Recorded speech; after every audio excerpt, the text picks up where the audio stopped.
मंच पे आसीन उत्तर प्रदेश के सह प्रभारी, दिल्ली के पूर्व प्रदेश अध्यक्ष, विधानसभा के मुख्य सचेतक भाई दिलीप पांडे जी,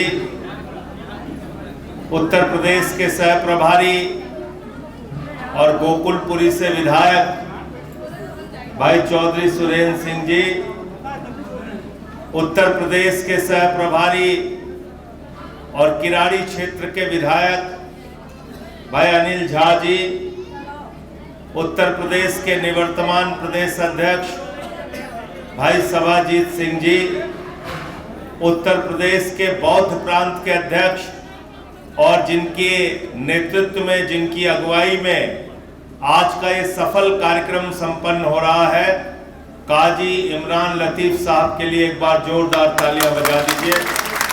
और मैंने आज पहली बार अपने जिला अध्यक्ष फिरोज हैदर जी को, बहराइच के जो जिला अध्यक्ष हैं, उनको सुना। बहुत ही अच्छे ढंग से इन्होंने अपनी बात रखी, इनके लिए भी एक बार जोरदार तालियां बजा दीजिए। हमारे उत्तर प्रदेश के निवर्तमान महासचिव भाई दिनेश पटेल जी, हमारे पिछड़ा वर्ग प्रकोष्ठ के अध्यक्ष डॉक्टर छवि यादव जी, हमारे बौद्ध प्रांत के हमारे सभी पदाधिकारी जो प्रांतीय पदाधिकारी हैं, जिलों के अध्यक्ष हैं, और भाई हमारे रजत चौरसिया जी जो हमारे महासचिव हैं बौद्ध प्रांत के, इन सब के लिए एक बार जोरदार तालियां बजा दीजिए। आज इस भीषण गर्मी में इतना विशाल सम्मेलन करके इन्होंने अपने आप को साबित किया है। महिला शाखा की हमारी प्रदेश के अध्यक्ष नीलम यादव जी, हमारे मेरठ के अध्यक्ष भाई अंकुश चौधरी जी, मुख्य प्रवक्ता आम आदमी पार्टी के बंसराज दुबे जी, हमारे अयोध्या प्रांत के अध्यक्ष भाई विनय पटेल जी, हमारे तिरंगा शाखा के अध्यक्ष भाई जनक प्रसाद जी, और कमांडो जी हमारे बीच में हैं जो किसान प्रकोष्ठ के अध्यक्ष हैं। मैं उनका भी हृदय से स्वागत करता हूं। और जिस तरीके से बिल्कुल ठीक कहा, किसान भी और जवान भी, अनिल झा जी ने जो कहा, तो एक किसान का बेटा कारगिल के युद्ध में सरहद की सुरक्षा के लिए लड़के आज फिर से किसान प्रकोष्ठ को उत्तर प्रदेश में मजबूत करने की जिम्मेदारी कमांडो अशोक पे है, और आपको इस जिम्मेदारी को आगे बढ़ाना है मजबूती के साथ। मैं हृदय की गहराइयों से आप सबका स्वागत करता हूं, अभिनंदन करता हूं आज के सम्मेलन में। साथियों और दोस्तों, जब मैं ये कार्यक्रम जून के महीने में, मई के महीने में तय कर रहा था, तो मुझे मेरे बहुत सारे साथियों ने समझाया। उन्होंने कहा कि ये वक्त सही नहीं है, भीषण गर्मी होती है उत्तर प्रदेश में, अभी कार्यक्रम मत कीजिए, कार्यक्रम सफल नहीं होंगे। मैं बड़े गर्व के साथ कहना चाहता हूं, प्रदेश के कार्यकर्ता सम्मेलन से लेकर अब तक ये 9वां कार्यक्रम है जो बहुत ही अच्छे ढंग से आपके दम पर संपन्न हुआ।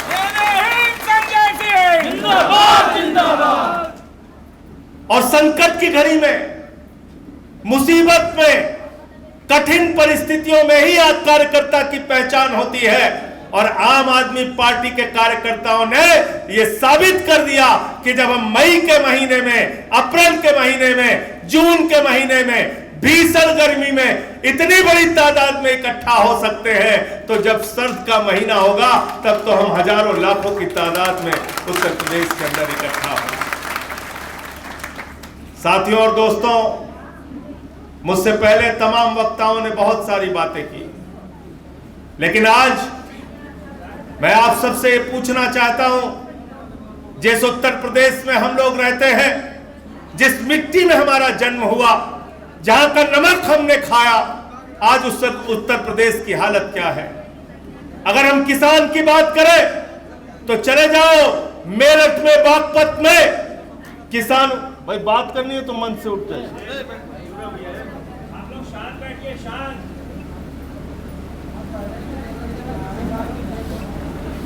अगर किसानों की बात करनी है तो जाकर देखो बागपत में, मेरठ में, सहारनपुर में गन्ना किसानों को उनके गन्ने का दाम नहीं मिल रहा। हजारों करोड़ रुपए फैक्ट्रियों पे बाकी है, उनका भुगतान नहीं हो रहा। उनसे कहा जाता है बाप की 13वीं है, कार्ड लेके आओ, बिटिया की शादी है तो कार्ड लेके आओ, प्रमाण दो कि तुम्हारे ऊपर मुसीबत है, तब हम तुम्हारा पैसा तुमको देंगे। आज ये उत्तर प्रदेश के किसानों की हालत है। खाद की बोरी के लिए लाठियां खानी पड़ती है, धान के दाम के लिए लाठियां खानी पड़ती है, गेहूं के दाम के लिए लाठियां खानी पड़ती है। उत्तर प्रदेश का किसान गरीबी के कारण आत्महत्या करने के लिए मजबूर है। अगर हम बात करें नौजवानों की तो जाको देखो, प्रयागराज में अभी मुझसे मिलने के लिए आए थे नौजवान, उन्होंने मुझे बताया 2 लाख शिक्षकों की भर्ती का विज्ञापन और उसके लिए ट्वीट करने का काम योगी बाबा की सरकार ने किया और 15 मिनट के अंदर वो ट्वीट डिलीट कर दिया जाता है और कहा जाता है हमारे पास नौकरी नहीं है। छात्र वहां पर आंदोलन कर रहा है, सड़क पर आंदोलन कर रहा है, उसको भी लाठियों से पीटा जा रहा है, वो भी आत्महत्या करने के लिए मजबूर है। अगर हम बात करें महिलाओं की तो छोटी छोटी बच्चियों के साथ बलात्कार की घटना, यही देश उत्तर प्रदेश की राजधानी लखनऊ में एक 5 साल की बच्ची के साथ बलात्कार की घटना हुई। उत्तर प्रदेश के अंदर महिलाओं की सुरक्षा की अगर हम बात करें तो भारतीय जनता पार्टी के नेताओं के नाम अपराध की लिस्ट में नंबर 1 पर आएंगे। सबसे बड़े अपराध महिलाओं के खिलाफ अगर किसी ने किए हैं तो बीजेपी के नेताओं ने किए हैं। ये जमीन की हकीकत है। तो महिलाओं की हालत सुरक्षित नहीं उत्तर प्रदेश के अंदर। अगर हम बात करें उत्तर प्रदेश कहां खड़ा है, गरीब के लिए क्या हो रहा है, तो गरीब के लिए सिर्फ एक ही बात है। आपके लिए बाबा जी ने बहुत अच्छा मजबूत वाला तगड़ा सा क्या तैयार कर रखा है, बुलडोजर। क्या तैयार कर रखा है? अभी मैं कल आ रहा था काशी से, मैं रात में 3 बजे पहुंचा सुल्तानपुर। हमारे साथियों ने पूछा क्यों लेट हो गया। रात में 11 बजे काशी में लंका गेट पर वहां कुछ रेडी पटरी वाले मुझसे मिले। उन्होंने बताया कि वेंडिंग कमेटी बनाकर हमको दुकानें दी जानी थी, हमको दुकान का रोजगार दिया जाना था। यह एक्ट में लिखा है, भारत के कानून में लिखा है, लेकिन भारत की सरकार ने, मोदी सरकार ने, योगी सरकार ने हमको उजाड़ने का काम किया। 44,000 रेडी पटरी वाले हैं जिनको उजाड़ने का काम किया। 42 दुकानों को जो 100 साल पुरानी दुकान थी, चाची की कचौड़ी की दुकान, पहलवान लस्सी की दुकान, ऐसी 42 दुकानों को जमी दोज कर दिया गया। हमारे जिले में सुल्तानपुर के अंदर 35 सफाई कर्मियों के घर थे, जमी दोज कर दिए गए बुलडोजर से चलाकर। अरे मोदी जी, जब कुंभ का मेला होता है तब कहते हो सफाई कर्मचारियों का पैर धुलूंगा, वाल्मीकि समाज का पैर धुलूंगा। योगी जी कहते हैं ये सफाई कर्मी तो हमारे लिए कर्मशील पुरुष हैं, हम इनका अभिनंदन करेंगे। जब चुनाव खत्म हो जाता है, कुंभ का मेला खत्म हो जाता है, तो उसी वाल्मीकि समाज के घर के ऊपर बुलडोजर चलाने का काम करते हो। और मैं कहना चाहता हूं उत्तर प्रदेश के हिंदुओं से कि जाकर देखो, काशी में देखो, मोदी के क्षेत्र में देखो, वो 42 के 42 दुकानदार, कोई सोनी है, कोई गुप्ता है, कोई यादव है, सारे के सारे हिंदू हैं। ये किसी के सगे नहीं है, याद रखना, ये किसी के सगे नहीं है। अभी जिक्र कर रही थी छवि यादव जी, द्रौपदी मुर्मू जी का जिक्र कर रही थी। मैं पूरी बात बताना चाहता हूं, ध्यान से सुनिएगा और जरा अपने दिमाग पर जोर लगाकर सोचिएगा। आपसे कहा जाता है हिंदू हिंदू हिंदू एक हो जाओ, हिंदू एक हो जाओ। मैं आपसे पूछना चाहता हूं अपने मन में इस सवाल का उत्तर खोजना और मिल जाए तो मुझे बताना। यह हमारे बहुत सारे साथी दलित समाज से बैठे हैं, पिछड़ा वर्ग से बैठे हैं। जब यह मंदिर का शिलान्यास हो रहा था, यानी ईंट रखी जा रही थी कि प्रभु श्री राम का मंदिर बनेगा, उस वक्त भारत के प्रधानमंत्री शिलान्यास का पत्थर रखने के लिए जाते हैं, उत्तर प्रदेश के मुख्यमंत्री योगी आदित्यनाथ पत्थर रखने के लिए जाते हैं, उनके साथ उत्तर प्रदेश की राज्यपाल जाती हैं, आनंदीबेन पटेल जाती हैं, लेकिन प्रधानमंत्री के साथ मुख्यमंत्री के साथ तो राज्यपाल जाती है, लेकिन प्रधानमंत्री के साथ देश के राष्ट्रपति नहीं जाते, क्योंकि उनका नाम था रामनाथ कोविंद, जो दलित समाज से आते थे। दलित समाज से आते थे। भारतीय जनता पार्टी के लोग दलित समाज के व्यक्ति को राष्ट्रपति भी बना सकते हैं अपनी चुनावी राजनीति के लिए, लेकिन बगल में बैठा के सम्मान नहीं दे सकते, पूजा नहीं करा सकते। ये ऐसे लोग हैं, इनसे सावधान है। कौन आया था शिलान्यास में मोदी जी के साथ? भागवत जी। भागवत जी मणिपुर के राज्यपाल हैं क्या? मेघालय के हैं क्या? अरुणाचल के हैं क्या? उत्तर प्रदेश के हैं क्या? लेकिन वो बैठे थे मोदी जी के बगल में। और जब मंदिर का उद्घाटन हुआ, फिर योगी आदित्यनाथ जाते हैं, उत्तर प्रदेश के मुख्यमंत्री जाते हैं, उनके साथ राज्यपाल जाती हैं, आनंदीबेन पटेल जाती हैं, देश के प्रधानमंत्री नरेंद्र मोदी जाते हैं, और फिर उस वक्त राष्ट्रपति नहीं जाती, क्योंकि उनका नाम है श्रीमती द्रौपदी मुर्मू। वो आदिवासी समाज से आती हैं। भारतीय जनता पार्टी के लोग अपने वोट की राजनीति के लिए आदिवासी समाज की महिला को राष्ट्रपति तो बना सकते हैं, लेकिन अपने बगल में बिठा के पूजा नहीं कर सकते। ये दलितों को, आदिवासियों को, पिछड़ों को इंसान नहीं मानते। ये ऐसे लोग हैं। उत्तर प्रदेश के 5 साल मुख्यमंत्री रहे अखिलेश यादव, जब घर खाली किया तो गंगा जल से धुला। कन्नौज में मंदिर में पूजा करने चले गए तो मंदिर को गंगा जल से धुलवाने का काम किया। इसलिए मैं आपसे कहना चाहता हूं, दलितों से, पिछड़ों से, आदिवासियों से, अल्पसंख्यकों से, मुसलमानों से, वंचित समाज के लोगों से इकट्ठा हो जाओ और मिलकर आम आदमी पार्टी की ताकत भाजपा बात करते हैं हिंदू मुसलमान की। हिंदू मुसलमान की बात करते हैं।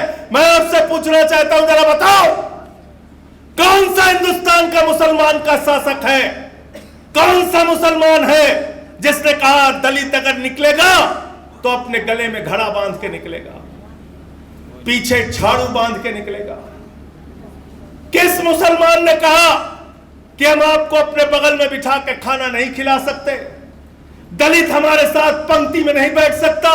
किस मुसलमान ने कहा जिस तालाब में हम पानी पीते हैं वहां दलित पानी नहीं पी सकता, आदिवासी पानी नहीं पी सकता? जरा हमको बताओ, किस मुसलमान ने कहा मंदिर में हम तुमको प्रवेश नहीं करने देंगे? ये वही लोग हैं, ये वही आरएसएस और बीजेपी के लोग हैं जो समाज को बांटना चाहते हैं, तोड़ना चाहते हैं। ये ना हिंदू के हैं, ना मुसलमान के हैं, ना राम के हैं, ना किसी काम के हैं।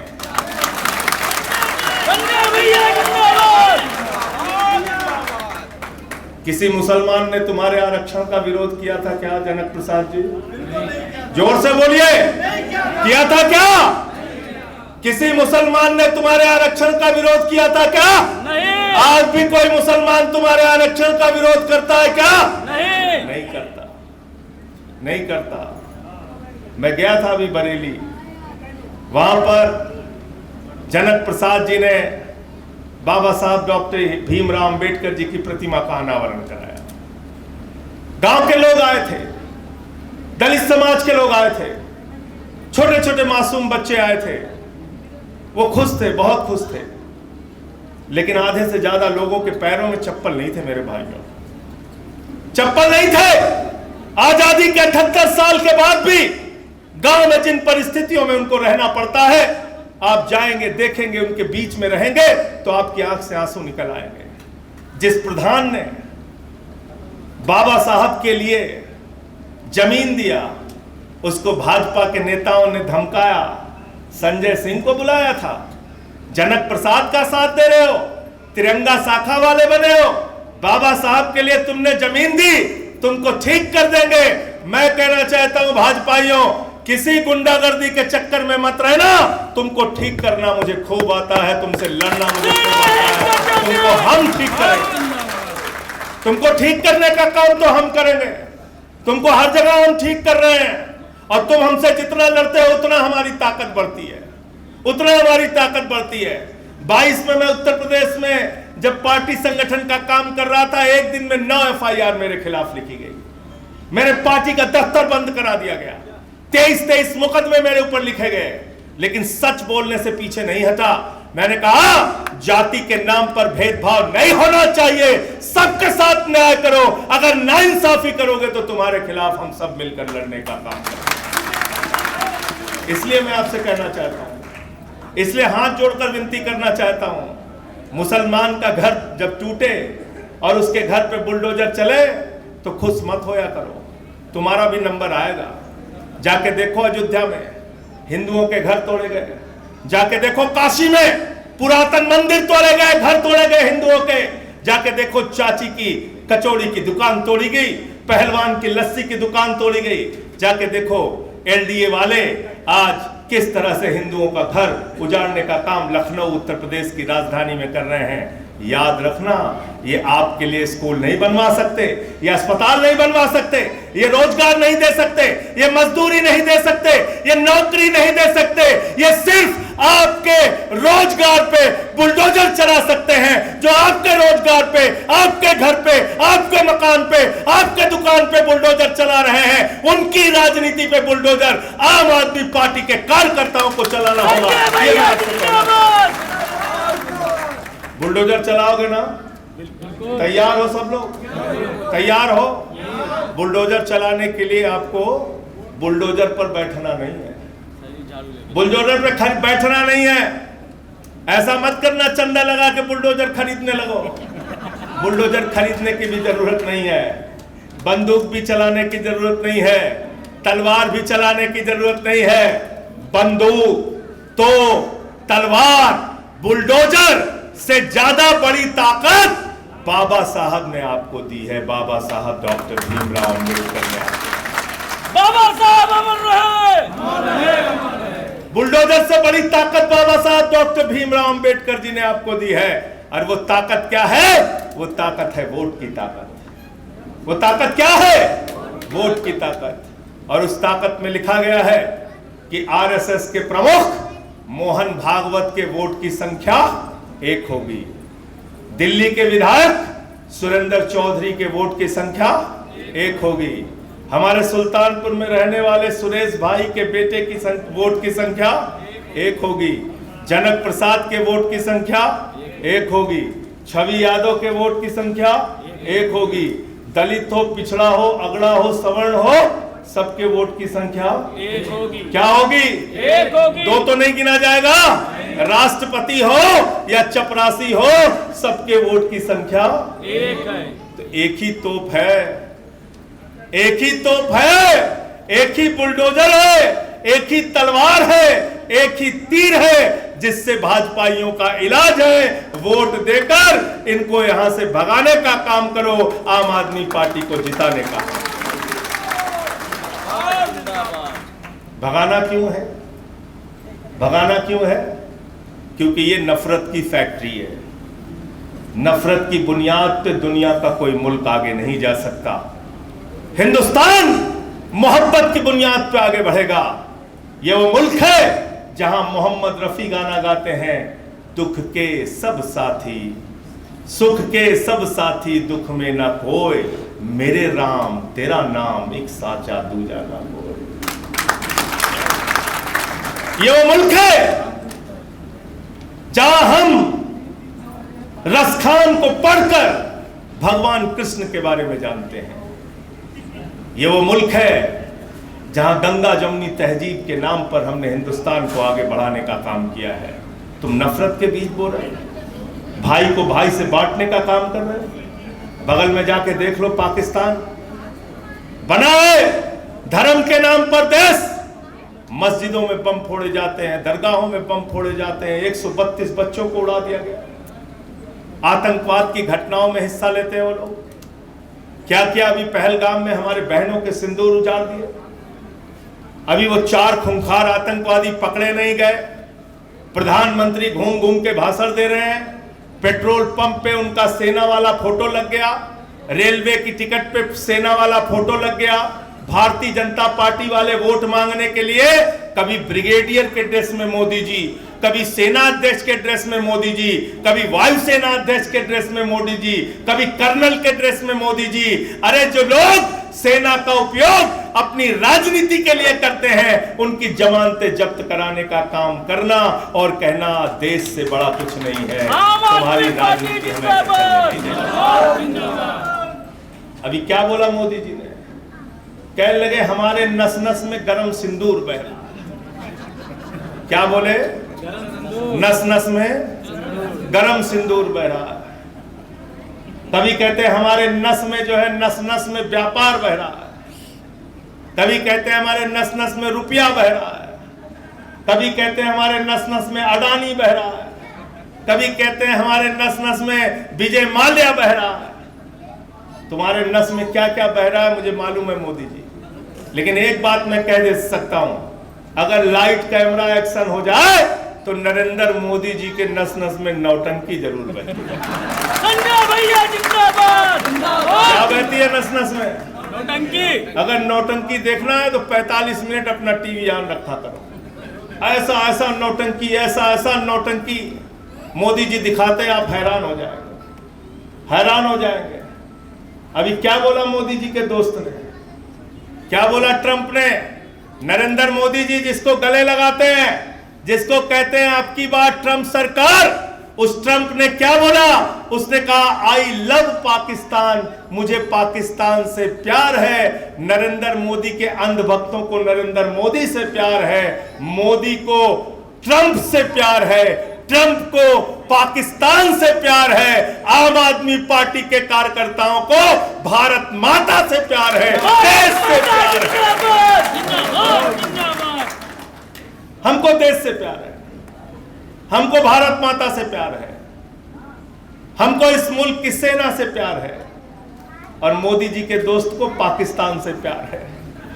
पाकिस्तान को अमेरिका ने संयुक्त राष्ट्र के अंदर एंटी टेररिस्ट कमेटी का उपाध्यक्ष बनवा दिया, आतंकवाद रोकने वाली कमेटी का उपाध्यक्ष बनवा दिया।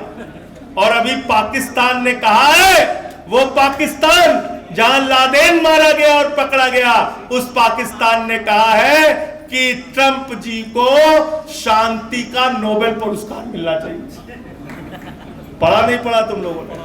पढ़ा ना? देश दुनिया की खबर पे भी नजर रखा करो। तो याद रखना, ये भारतीय जनता पार्टी के लोग और नरेंद्र मोदी का तो नाम आजकल सरेंडर मोदी पड़ गया है। सरेंडर मोदी, सीज फायर किया इन्होंने, ट्रंप के कहने पे सीज फायर किया।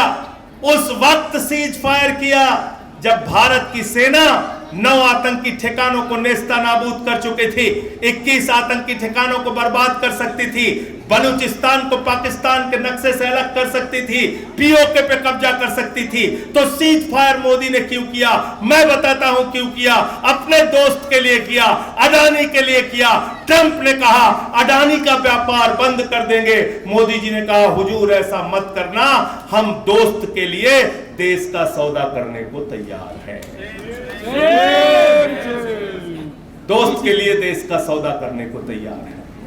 तो मेरे भाइयों, याद रखना, ये हिंदू मुसलमान का चक्कर नहीं है। सबसे ज्यादा जेब तो आपकी काटी जा रही है। महंगाई ज्यादा बढ़ती है तो सबसे ज्यादा नुकसान किसका है भाई? जोर से बोलिए। बेरोजगारी बढ़ती है तो सबसे ज्यादा नुकसान किसका है? किसका नुकसान है?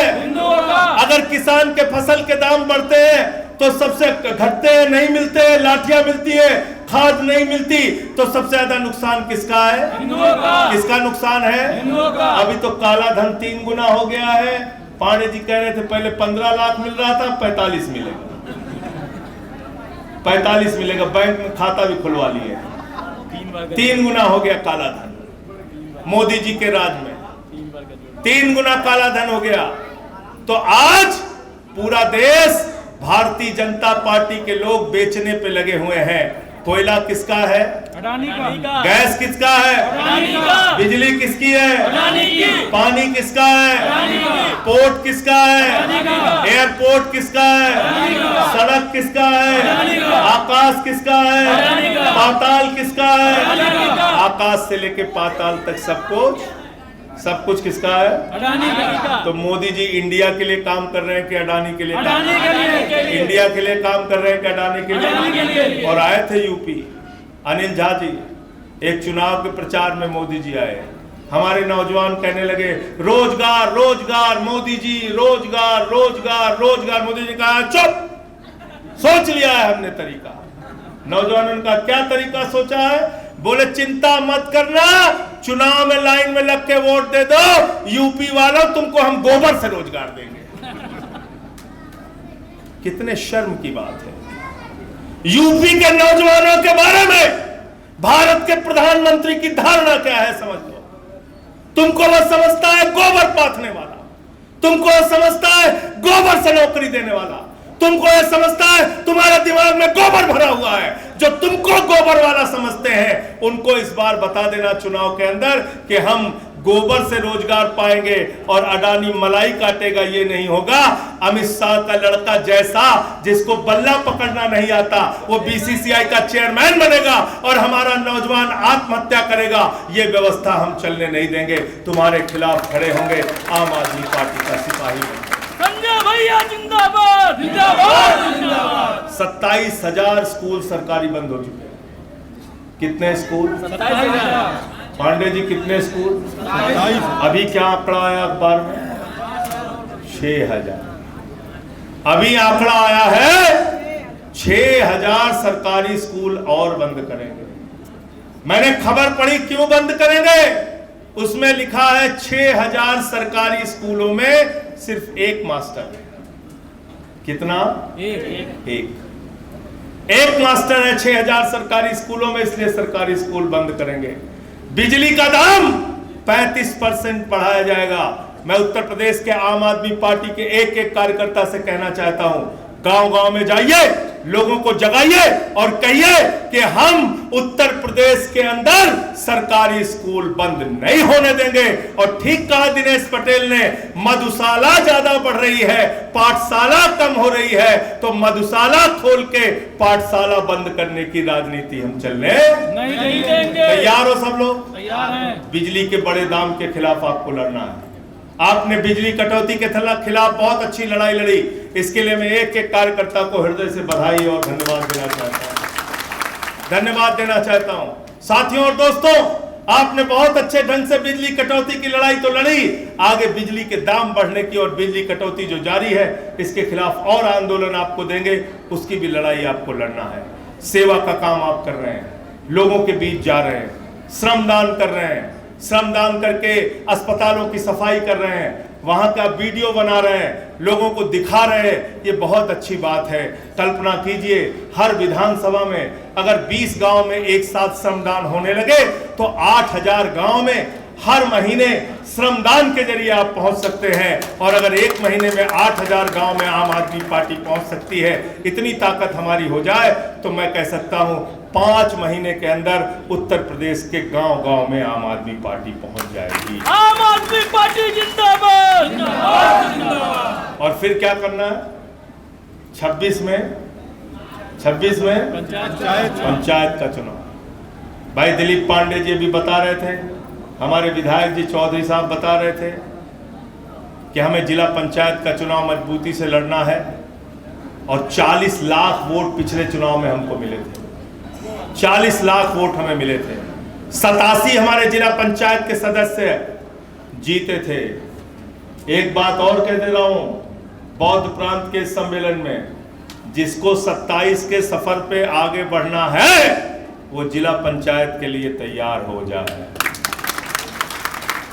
मजबूती से जिला पंचायत लड़ो, जिला पंचायत जीतो और 27 का रास्ता अपने लिए आसान कर लो।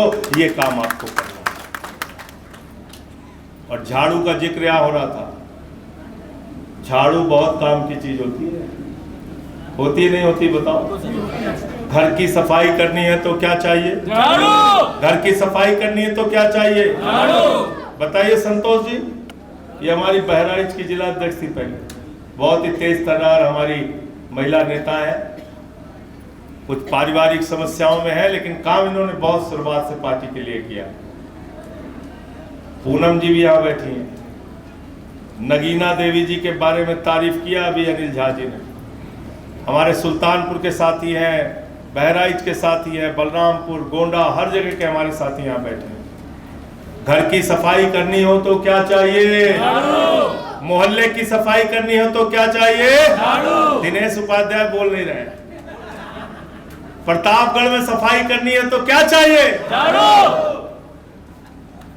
उत्तर प्रदेश की सफाई करनी है तो क्या चाहिए? देश की सफाई करनी है तो क्या चाहिए? और किसी के दिमाग पे भूत सवार हो जाए तो भूत उतारने के लिए क्या चाहिए? क्या चाहिए? तो सत्ता का भूत जो डबल इंजन के मोदी और योगी के दिमाग पे सवार है, झाड़ू मार मार के इन लोगों का भूत उतारने का काम हम सब लोगों को करना है। अंत में इन्हीं लाइनों के साथ हमारा एक एक कार्यकर्ता साथी जिन परिस्थितियों में काम कर रहा है, मैं आप सबको नमन करता हूं। आपके साहस को, आपकी बहादुरी, आप मुश्किल समय में काम कर रहे हैं, मोदी के राज में काम कर रहे हैं, योगी के राज में काम कर रहे हैं।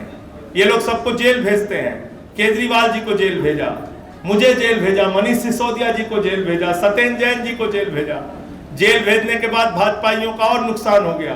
पहले हम 1 गुना ताकत से बोलते थे, अब 10 गुना ताकत से इनके खिलाफ बोलते हैं। हम लोग जानने वाले लोग नहीं। जिंदाबाद जिंदाबाद। तो इनके लिए चंद लाइनें पढ़ के मैं अपनी बात को खत्म करूंगा। और इमरान भाई मेरी लाइनों को ध्यान से सुनिए। मुसलसल दुश्मने जां की निगहबानी में रहना है। मुसलसल दुश्मने जां की निगहबानी में रहना है। जहां घड़ियाल रहते हैं उसी पानी में रहना है। जहां घड़ियाल रहते हैं उसी पानी में रहना है। अभी है सब्र मुझ में, तो जितना जी चाहे आजमा ले। अभी है सब्र मुझ में, तो जितना जी चाहे आजमा ले। फिर इसके बाद तुझे ही परेशानी में रहना है। फिर इसके बाद तुझे ही परेशानी में रहना है। बहुत बहुत शुक्रिया, बहुत बहुत धन्यवाद। इंकलाब जिंदाबाद, आम आदमी पार्टी जिंदाबाद, आम आदमी पार्टी जिंदाबाद। बहुत बहुत शुक्रिया।